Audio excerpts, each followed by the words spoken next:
So here I am, Tim Ferriss, with James Tate, who's going to tell you more about the Audi R8, which is not available on the market, but we're cruising in it right now on 101 North.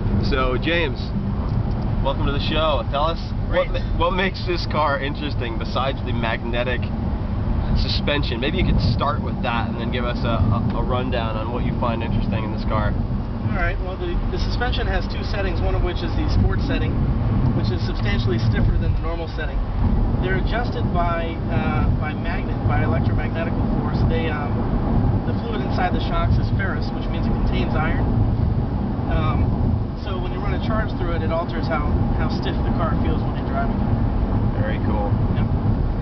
It's got a 420 horsepower, 4.2 liter V8, which is mounted behind our heads, which is also pretty fun to play with. It has full-time all-wheel drive. 90% of the distribution goes to the rear and 10% goes to the front, which means it has a heavy rearward bias, which makes it fun in corners. You can slide it around still. So you were saying that you actually did some drifting with this car at Infineon Raceway, or nearby Infineon Raceway? Nearby, yeah. It was actually in a parking lot that Audi had mapped out, and just the corners were so tight you could turn the stability control right off and just fly into them and send the tail right around. And it's very impressive how, despite the weight being mostly in the rear of the car, it's still very stable in those conditions.